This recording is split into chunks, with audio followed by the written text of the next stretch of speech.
Bienvenue dans la pause fitness. Alors, ce podcast est réservé à ceux qui veulent améliorer leur nutrition, leur entraînement et aussi peut-être leur style de vie.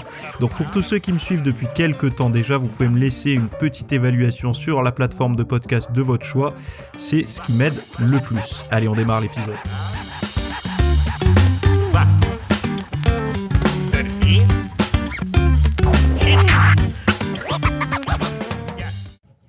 Salut, j'espère que vous allez bien. Alors, nouvel enregistrement, nouveau podcast pour cette semaine. J'ai pas mal de petites choses à vous raconter, encore une fois. Je vais commencer d'ailleurs par je vais vous raconter un petit peu ma vie actuelle, pas ma vie en général, ma vie actuelle.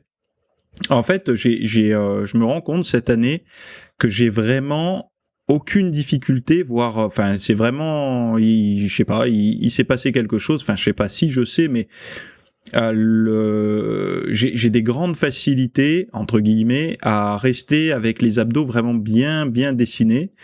Alors c'est tout un tas de petites choses que j'ai mis en place, mais c'est quand même intéressant de voir que le physique que je peux avoir, alors encore une fois c'est très subjectif, c'est très personnel, en tout cas c'est mon point de vue par rapport à mon physique.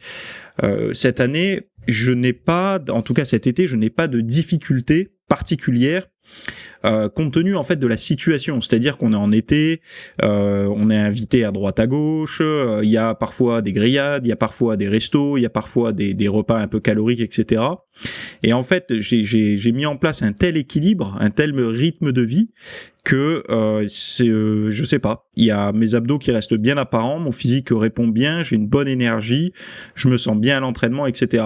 Et ça, je le détaillerai de toute façon sur le site, j'en parlerai en détail de tout ce que je fais, mais pour moi un des points majeurs de ce résultat-là, finalement, c'est le fait de pouvoir m'entraîner quand je veux, le temps que je veux, etc., etc. J'ai une liberté d'entraînement que je n'avais pas avant. C'est-à-dire que avant, il fallait que j'aille en salle, il fallait que, prendre la bagnole, aller à la salle de sport. Donc, du coup, il fallait que je règle un petit peu toute mon organisation au niveau du boulot, etc. Et aujourd'hui, c'est plus réellement la même chose. Alors, comme vous me connaissez depuis des années, moi, je produis beaucoup de contenu, une formation par semaine, un podcast par semaine, j'écris articles, je réponds aux emails, j'ai vraiment un gros travail de recherche, etc.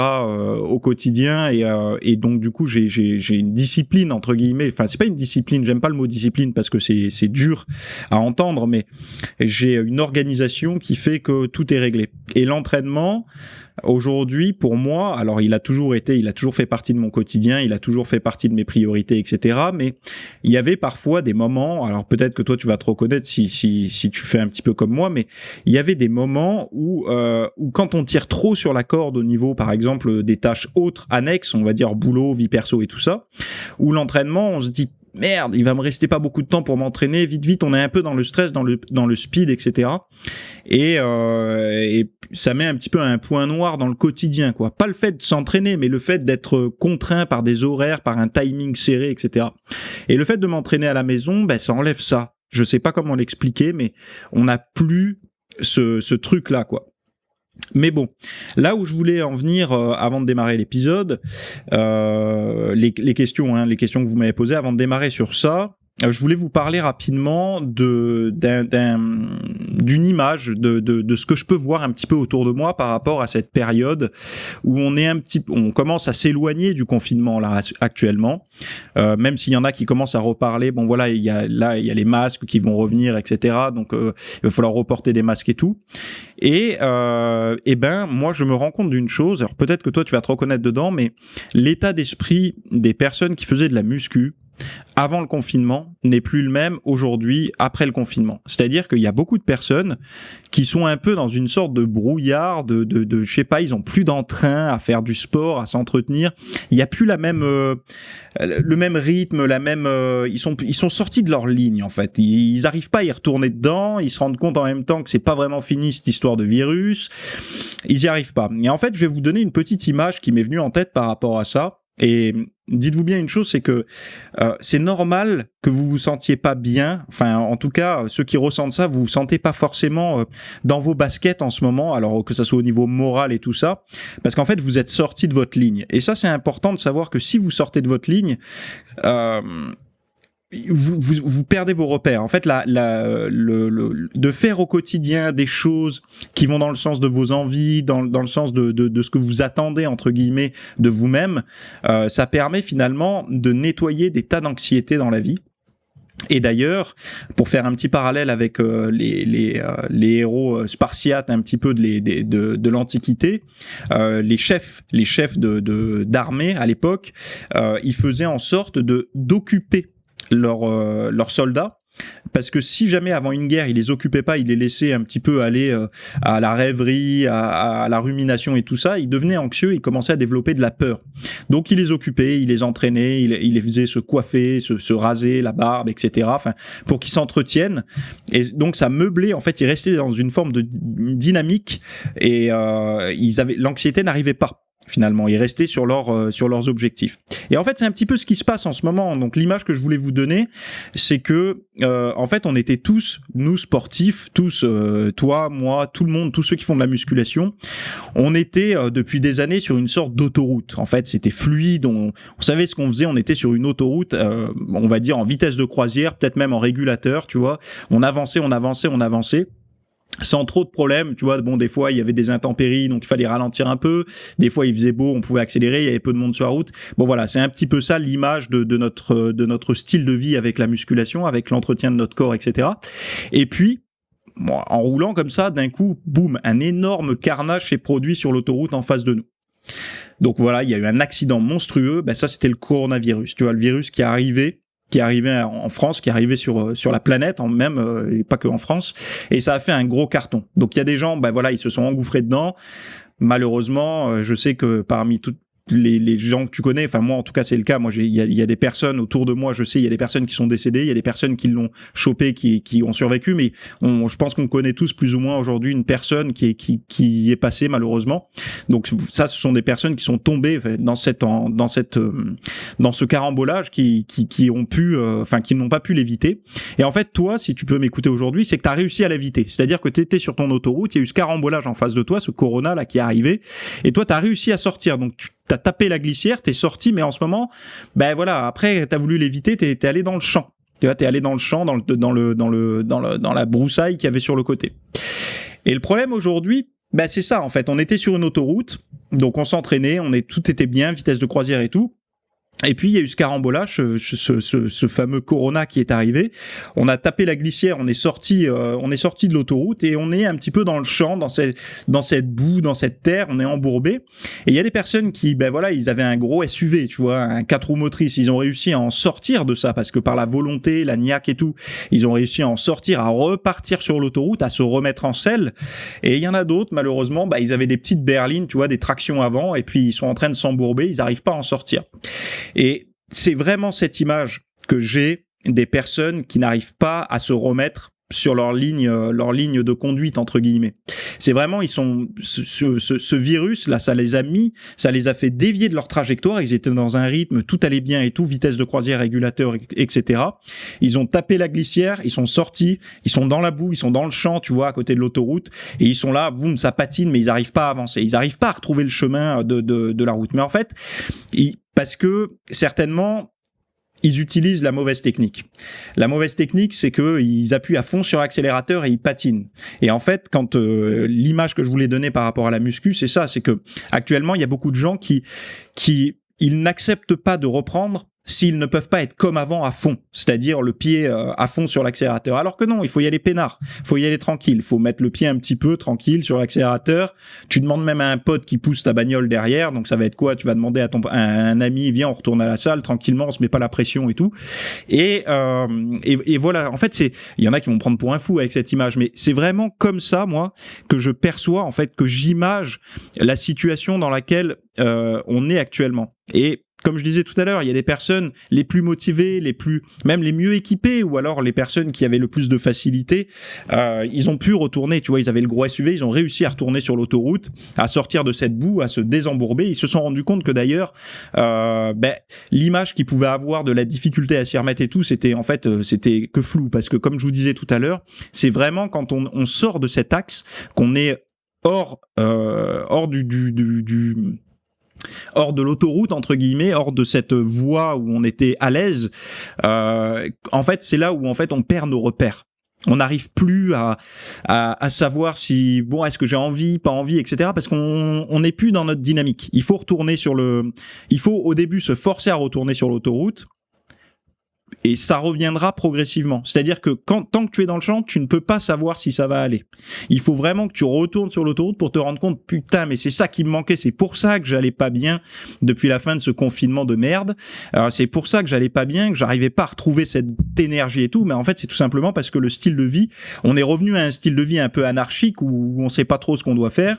Et donc, du coup, peut-être que toi, ça te parlera, ce que je suis en train de dire. Donc, ne réfléchis pas trop à finalement, est-ce que ça sera vraiment mieux? Il y en a eu beaucoup, j'en ai entendu beaucoup qui se sont remis en question, en fait, qui ont dit ouais, mais à quoi bon finalement cette muscu, ce machin et tout ça. Mais en fait, c'est pas à quoi bon, ne pose pas la question à quelqu'un d'autre. Rappelle-toi juste que quand tu y étais, ça allait bien, en fait, tu te sentais bien. Et c'est normal, parce que tu faisais attention à ce que tu mangeais, tu faisais attention à comment tu t'entraînais, etc. Tu te sentais bien, l'estime de soi montait, donc l'estime de toi-même, en fait, montait, t'étais bien, t'étais équilibré, tu vois, tu dormais bien, tu t'entraînais, tu voyais un petit peu des gens à la salle, etc. Ou si tu t'entraînes chez toi, t'avais des petites performances. Enfin bon, voilà, il y avait quelque chose qui se passait qui faisait que t'allais bien. Et aujourd'hui, il faut voir les choses comme ça. Ces choses-là, est-ce qu'elles étaient nocives pour ta vie? Non. Prendre soin de soi et manger correctement, c'est pas nocif. Donc du coup, pourquoi te poser des questions sur à quoi bon? Il y a pas, en fait, la question est mal posée. C'est-à-dire que c'est pas à quoi bon. Il y a que du bon, en fait, à faire ça. Tu te sentiras mieux, etc. Mais bon, bref. La deuxième partie de ce petit raisonnement-là, de malade que je viens de vous raconter, il y en a plein qui vont se dire mais il est taré, il est parti ailleurs. Mais la deuxième chose que je voulais vous dire par rapport à ça, c'est que on commence à reparler. Alors moi, ça c'est mon point de vue. Je vais pas faire de prévision pour l'avenir, mais un petit peu quand même. Mais on va dire que j'ai plutôt un tempérament. Moi, comme vous savez dans mes podcasts, si vous m'écoutez, j'aime bien prévoir. C'est-à-dire que j'aime bien. Je n'attends pas la sécurité venant des autres, je préfère m'auto-sécuriser, c'est-à-dire de sécuriser un petit peu mon quotidien, de manière à être prêt. En fait, j'aime bien être prêt. J'aime bien être prêt à ce qui pourrait se passer et à anticiper. Quitte à parfois en faire un peu trop, mais au moins de pouvoir dormir tranquille, me dire, écoute, il se passera ça, moi je suis équipé, bon voilà, j'ai fait le minimum. Ça sera pas l'idéal, mais j'ai fait le minimum. Et en fait, qu'est-ce que ça pourrait être faire le minimum aujourd'hui? Par rapport à ce qu'on commence à entendre, les masques qui vont revenir probablement en salle de sport, etc., il va falloir mettre des masques et tout, des consignes de sécurité, voire peut-être qu'à un certain moment, ils vont dire, bon, les salles de sport, on les referme. Moi, ce que je vous recommande, c'est que là, pendant que tout est ouvert encore, alors ne vous ruez pas, mais allez-y tranquillement, en semaine, quand vous avez un créneau, je sais pas, entre midi et 2 ou quoi, allez dans un Go Sport, un Decathlon ou quoi, et prenez-vous des haltères réglables. Donc avec des petits disques là, vous voyez, alors je sais pas, selon votre niveau de force, vous prenez le poids qu'il vous faut, et prenez-vous un banc réglable. Quel que soit votre budget, n'essayez pas de prendre un super home gym, bon si vous avez l'argent et tout, prenez-le, mais essayez vraiment d'investir là-dedans. Un banc réglable, donc vous pouvez faire du couché, de l'incliné, du décliné, etc., ou même du droit, du banc pour faire du développé haltère et tout ça, et des haltères réglables. Investissez là-dedans. Allez sur Amazon, sinon, je sais pas, il y en a plein. Moi, je les ai pris sur Amazon. Moi, mes bancs, là, j'en avais acheté 2 à l'époque. J'en ai gardé un sur les 2. Enfin, j'ai encore les 2, mais il y en a qu'un dont je me sers habituellement. Mais ayez ça. C'est le strict minimum. Franchement, faites-le parce que on ne sait pas où ça va. Investissez, ça va pas être trop cher. Franchement, avec on va dire moins de 150 €, vous faites votre cadeau d'été là. Un équipement de home gym, on va dire. Je vais pas dire premier prix parce qu'il faut pas prendre non plus du premier prix, quoique encore. Et souvent les bandes muscu, moi j'en ai essayé même des bas de gamme, ça peut faire l'affaire quand on s'entraîne à la maison. Mais essayez vraiment d'avoir le strict minimum. Et ça va vous aider déjà à vous dire, ok, j'adore m'entraîner en salle, c'est super, là je peux en profiter à fond, j'y vais au taquet. Mais si jamais on revit cette saloperie de confinement, je suis équipé. J'ai au moins le strict minimum. N'attendez pas que ça arrive. C'est un petit peu comme, vous savez, la bourse, par exemple. La bourse, il y a une nouvelle société qui se lance. Bon, ça a l'air pas mal, mais bon, on n'a pas trop envie de s'y intéresser. Et puis, le cours de l'action monte parce que les gens commencent à y croire. Et d'un coup, on se dit, merde, allez, on met de la thune dessus. Et bon, j'y connais rien en bourse, hein, mais bon, c'est à peu près comme ça que ça fonctionne. Et là, il y a tout le monde, en fait, qui investit quand il voit que ça monte. Mais là, c'est un petit peu la même chose. Faut pas attendre que le confinement arrive, le futur confinement, s'il arrive un jour, mais il faut pas attendre qu'il arrive pour investir. Faut le faire maintenant. Et franchement, il y a quelques personnes intelligentes qui vont le faire, qui vont réussir à se dire bon, pour l'instant, moi, j'arrive pas à m'entraîner à la maison, mais au moins, je sais que j'aurai le minimum, parce que se retrouver à la maison avec que dalle à part ses mains pour faire des pompes. Alors là, je peux vous garantir que c'est pas les gens qui ont un gros SUV qui y arrivent, c'est des gens qui ont un tank. C'est-à-dire que c'est les gens qui ont une archi-motivation, qui sont capables de se dire « Ok, je vais m'envoyer le compte à faire des pompes en homme droit sur un mur, des pompes au sol, essayer de faire des tractions aux marches d'escalier. » Ça, c'est que les gens qui sont hardcore. Sinon, les autres qui s'entraînent en salle sur des machines poulies vis-à-vis et tout, quand ils se retrouvent à la maison avec que dalle, eh ben, je peux vous garantir que là, ils sont pas bien. Et eux, je peux vous garantir qu'aujourd'hui, ils sont vraiment embourbés, ils n'arrivent pas à s'y remettre. Donc, peut-être que toi qui m'écoutes, t'es dans ce cas-là. C'est pas une critique que je fais, bien au contraire. Moi, ce que j'ai envie, c'est que tu retournes à la salle, en fait. C'est que tu récupères ça, parce que beaucoup de personnes, et je le vois, en fait, pourquoi je fais ce constat-là, parce que je le vois, autour de moi, dans mes amis, des amis qui étaient habitués, en fait, ils y allaient au sport régulièrement et tout, puis du jour au lendemain, enfin, pas du jour au lendemain, mais sortis du confinement, ça n'a plus été leur priorité, tout en étant, au fond d'eux, une espèce de frustration de pas réussir à y retourner. Donc, c'est pas dans leur priorité, mais en même temps, ils sont pas forcément à l'aise. Et puis quand je parle un peu avec eux, je leur dis mais comment tu le vis en fait ça je sais pas, par exemple quand t'enlèves ton t-shirt à la plage ou à la piscine, là, en ce moment comment tu le vis? Bah putain, j'ai pris du gras du ventre, je sais que ça va revenir, mais bon là il faudrait que je m'y remette et tout. Et en fait quand on a ce discours là, c'est que on repousse en fait. C'est pas clair dans notre tête. Il faut que ce soit clair. Ok, tu te sens pas bien, mais qu'est-ce qui t'empêche, même pas forcément de retourner à la salle, mais qu'est-ce qui t'empêche de taper 300 abdos par jour et 200 pompes? C'est pas grand-chose, ça prendra pas longtemps. T'es d'accord avec moi, quel que soit ton niveau? Bon ben voilà, tu peux faire des tranches de 10 minutes dans la journée. Allez, je me fais 10 minutes le matin de pompe et d'abdos, 10 minutes le midi à ma pause déjeuner et 10 minutes le soir.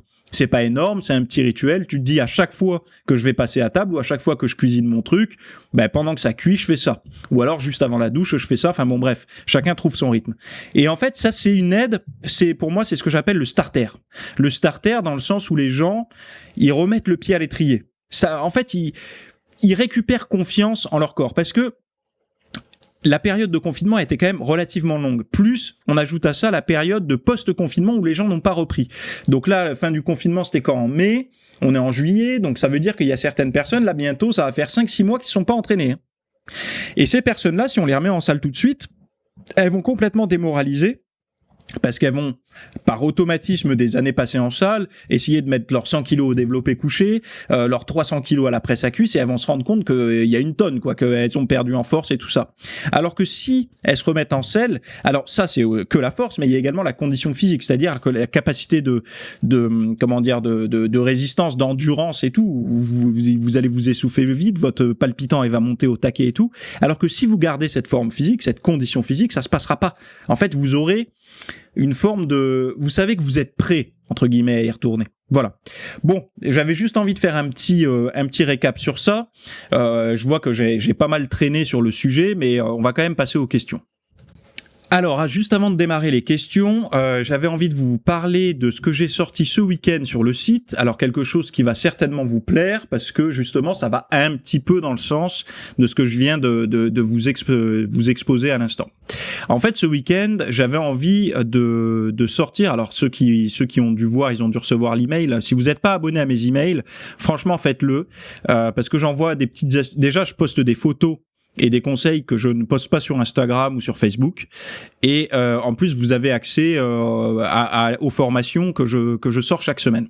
Et donc là, en fait, ça s'appelle Programme rapide manque de motivation. Donc, comment se muscler sans avoir de motivation.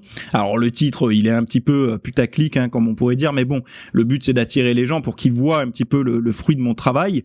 Et le fruit de mon travail, c'est quoi ? C'est je voulais vous proposer, enfin, c'est pas je voulais, c'est je l'ai fait, un programme qui, c'est pour s'entraîner rapidement en progressant en qualité musculaire ou en maturité musculaire, ou selon comment vous l'appelez, bon voilà, X ou Y, on s'en fout un petit peu, mais d'essayer de faire progresser visuellement son physique, de transformer en fait votre manque de motivation en facteur de motivation. Et moi, j'avais cherché longtemps. Vous savez, on entend souvent des gens qui disent transformez votre stress en motivation, transformez votre fatigue en énergie, etc. Et je comprenais pas, j'essayais de mettre le doigt sur leur truc, je me suis dit mais attends, ce serait trop bien ça, quand t'es mort, quand t'es fatigué, de faire un truc qui transforme en fait cette intensité de fatigue en intensité d'énergie. Et je comprenais pas en fait ces choses-là, parce qu'en fait c'est très individuel. Et moi, comment je l'ai compris, c'est par des outils pratiques et pas des façons de penser. Donc, c'est-à-dire une façon de s'entraîner qui peut transformer la fatigue, donc, ou un manque de motivation, en une séance qui va être productive. C'est-à-dire que si on fait, je vous prends un exemple concret. Si vous avez un programme d'entraînement où vous faites du lourd, par exemple, ceux qui font le programme Hard Reset me comprendront, faites du lourd, etc. Un jour, vous êtes fatigué et vous savez que votre programme, c'est du lourd, vous allez vous dire, ça va être chaud. Et du coup, vous faites votre programme, vous sentez que non, ça passe pas, les barres passent pas, les perfs passent pas, vous n'arrivez pas à faire votre nombre de répétitions indiquées et tout ça, et ça va pas, quoi. Alors que si vous aviez fait un programme qui s'inverse, c'est-à-dire qu'un programme qui s'appuie sur cette fatigue pour justement, comme un levier en fait. Quand vous êtes fatigué, vous passez en mode fatigue et vous avez un protocole qui fait que vous arrivez à être autant productif tout en étant fatigué. Et c'est là-dessus que j'ai travaillé. Et pourquoi j'ai travaillé là-dessus ? Parce que moi aussi, je suis comme tout le monde, je suis pas un super-héros. C'est-à-dire que j'ai des jours où je suis au taquet, donc je peux faire du très lourd, et des jours où je sens que la force, elle est pas là, que l'énergie, elle est pas là. Donc, au lieu de me dire ça sera pour demain, je me suis toujours dit non, tu vas faire quelque chose, et ce quelque chose, faut qu'il soit au maximum de sa productivité. Et donc du coup, c'est pour ça que je vous propose ces deux programmes là sur le site spécial pour des moments de manque de motivation. Donc vous avez le lien en description, vous pouvez aller le voir, etc.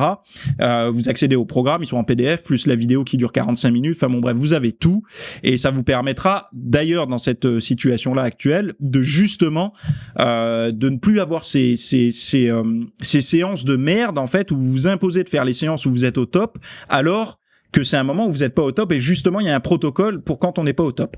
Donc allez voir, le lien est en description, ça s'appelle Comment se muscler sans avoir de motivation, vous avez le lien, vous cliquez, vous pouvez voir, et voilà.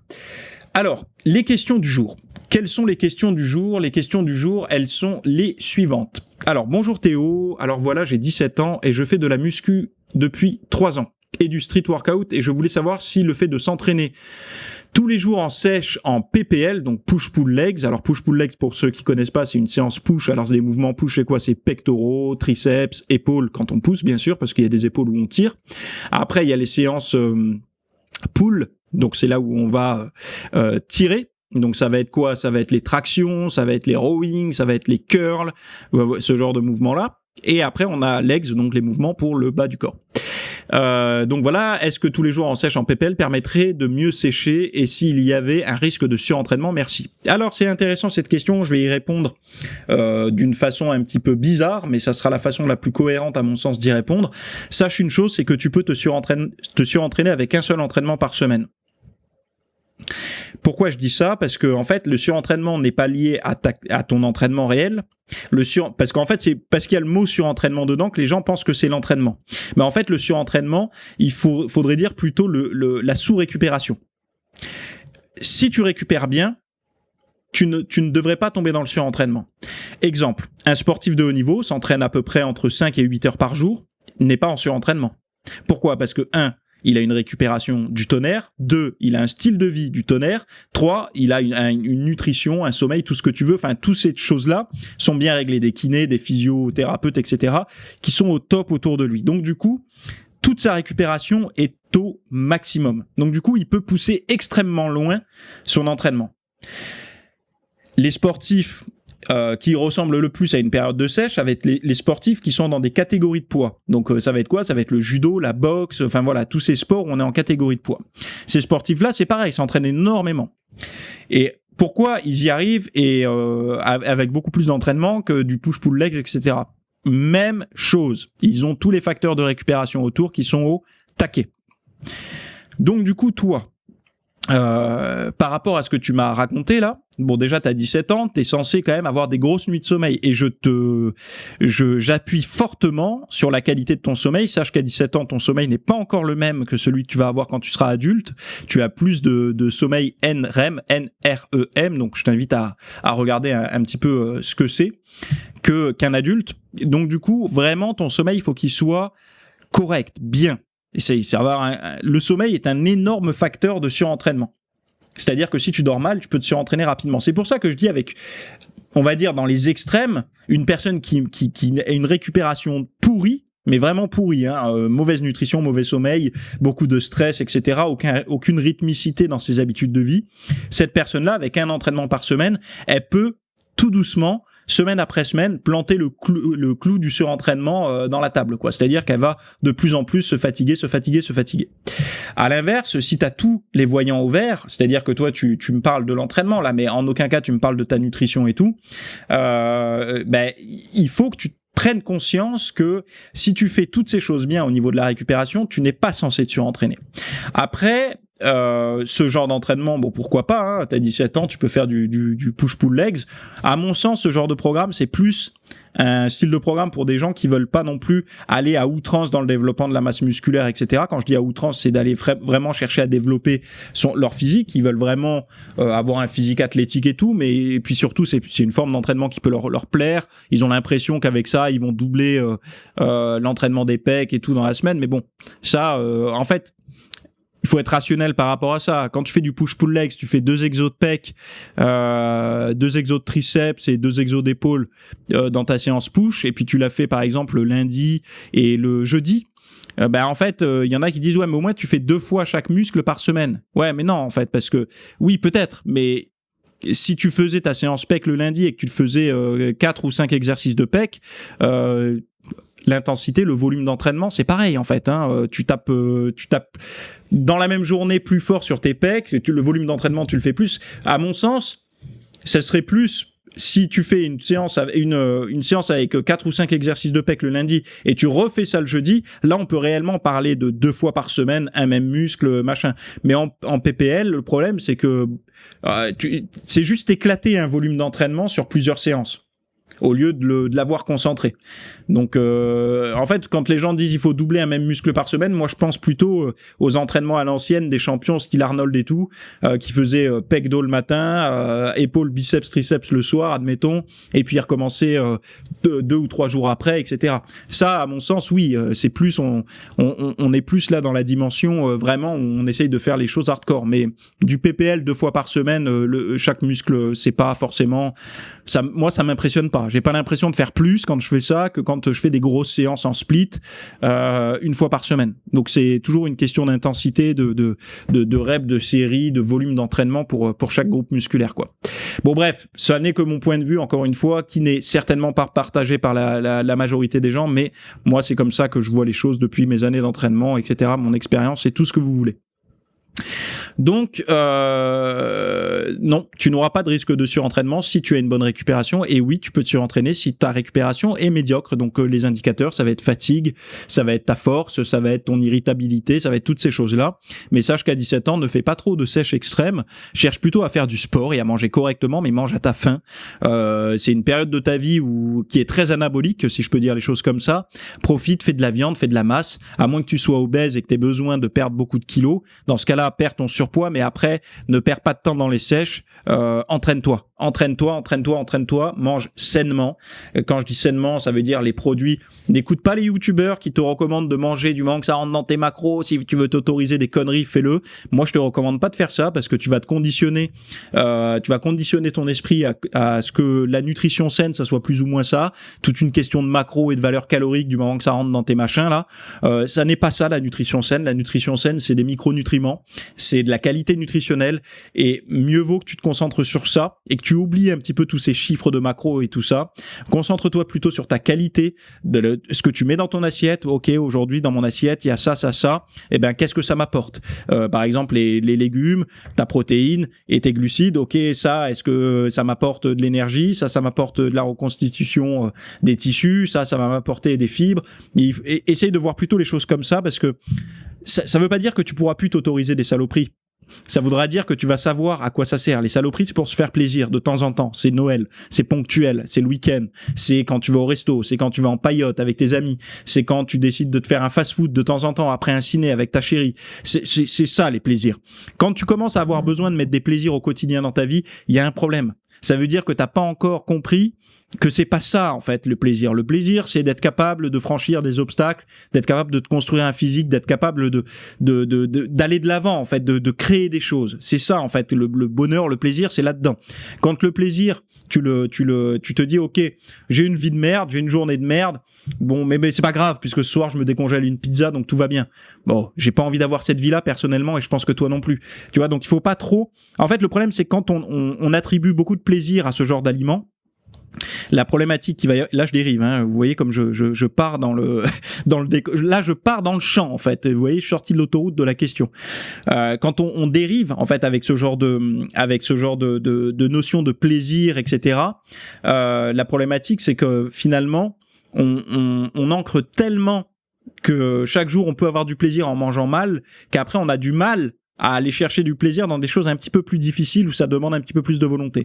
Donc voilà. Deuxième question. Bonjour, je suis à 40-40-20 glucides, protéines, lipides. Donc ça à mon avis, ça doit être 40%, 40%, 20%. Je suis endomorphe. Alors attendez, parce que moi, ces trucs-là, endomorphe, mésomorphe et je sais même plus l'autre, parce que ça, je me suis jamais intéressé à ce genre de trucs. Pour moi, je vais pas dire que j'y crois pas, hein, mais pour moi, c'est un petit peu plus complexe que ça. C'est des bonnes indications pour les débutants, mais moi, j'ai jamais. En fait, ça sert juste à mettre comment dire, un nom plus ou moins à ta situation, et du coup il y en a qui ont essayé derrière ça de tirer des diètes. Alors toi tu devrais manger plus de ci et faire plus de types d'entraînement et tout, mais non je suis pas d'accord, parce qu'en fait ces morphotypes là, ok, visuellement peut-être que c'est identifiable, mais en aucun cas ça ne prend en compte ton style de vie.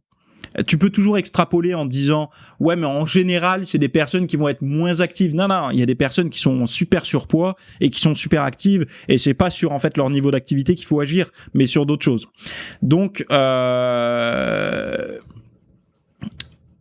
si tu as besoin de perdre du poids, parce que l'endomorphe, en règle générale, c'est des personnes qui ont besoin un petit peu de perdre du poids.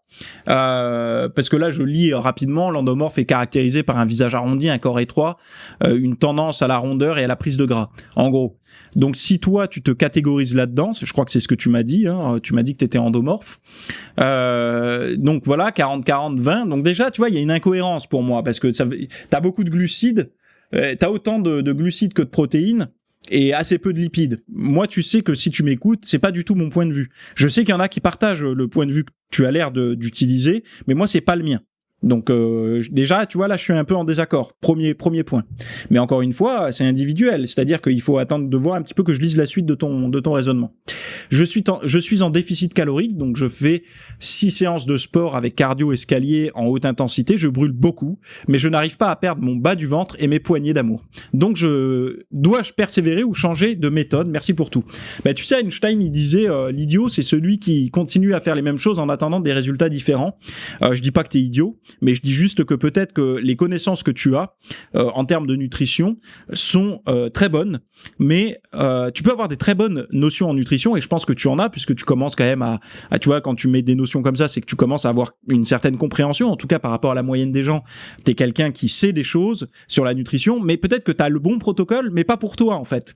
C'est-à-dire que peux être capable d'appliquer ce protocole sur une personne chez qui ça va super bien marcher, ce 40-40-20, mais chez toi, en fait, ça donne pas les résultats que tu attends. Et cette fameuse graisse sur le bas-ventre, je peux te garantir que moi, comment je l'ai virée? En coupant l'excès de glucides dans ma diète. Ça ne veut pas dire couper les glucides totalement. Et là, attention, il recommande la diète cétogène. Non. C'est pas comme ça que je vois les choses. déjà, à diète cétogène, on mange quasiment pas de légumes. Et moi, je mange quasiment un peu plus d'1 kilo de légumes par jour. Donc, on n'est pas du tout dans cette branche-là. C'est juste que...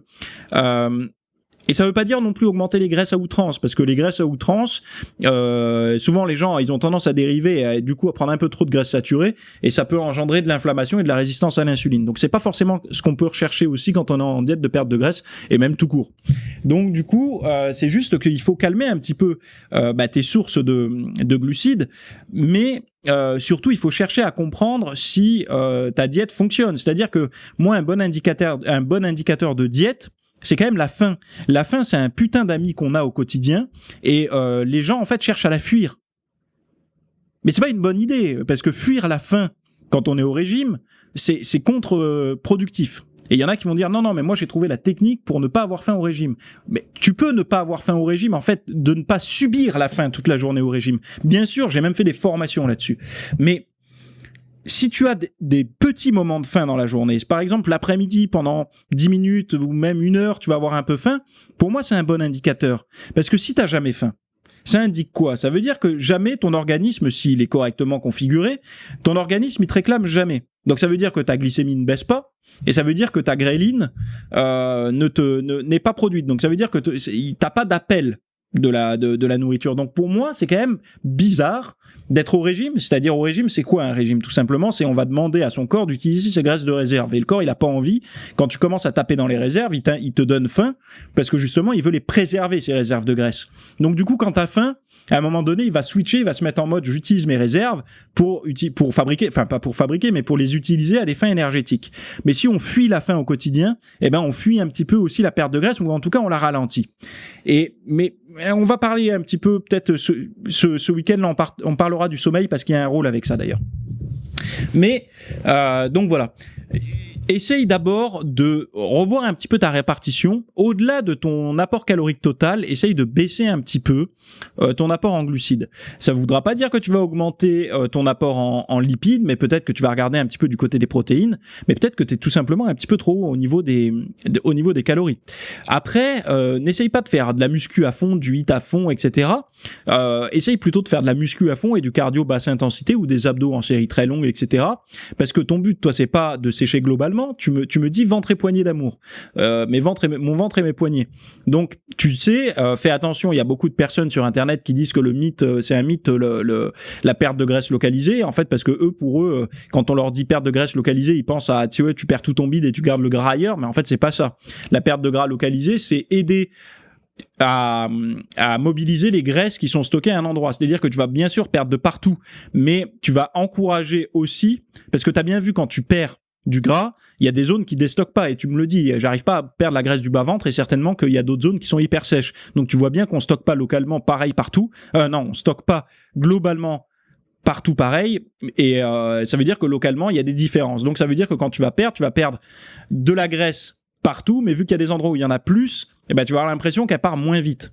Et c'est le cas, elle part moins vite. Et comment on peut l'aider? C'est en fait en stimulant la masse musculaire qui se trouve proche. Et ça, c'est pas moi qui le dis, c'est dans le livre des abdos de Gundil et je sais pas s'il y a Delavier, mais en tout cas, le livre de Gundil et Delavier, ils en parlent, je crois qu'ils en parlent dans la méthode Delavier 2, mais surtout dans le guide des abdos. Il y a une vieille étude, en plus, c'est pas récent, où ils disent que c'est possible de mobiliser les graisses de réserve quand on s'entraîne.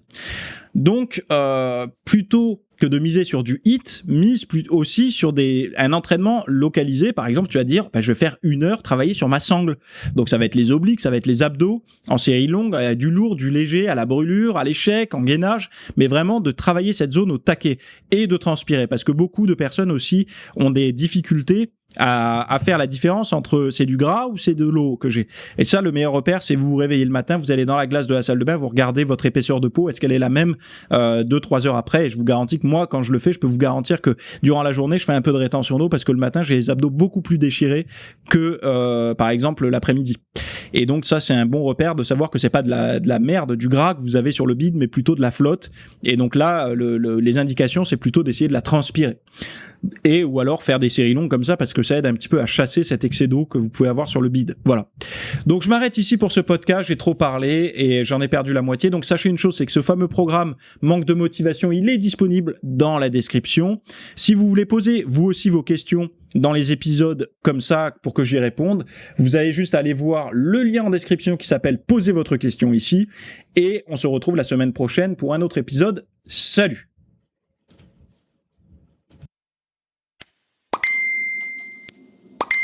Non, ne t'inquiète pas, c'est pas chez toi que ça sonne, c'est ici. En fait, c'est juste pour attirer un petit peu ton attention et te dire que tu as devant les yeux, en description de cet épisode, plusieurs liens, dont un pour aller noter mon podcast avec des petites étoiles hein, sur la plateforme que tu préfères, hein, iTunes, je sais pas quoi, Spotify, etc.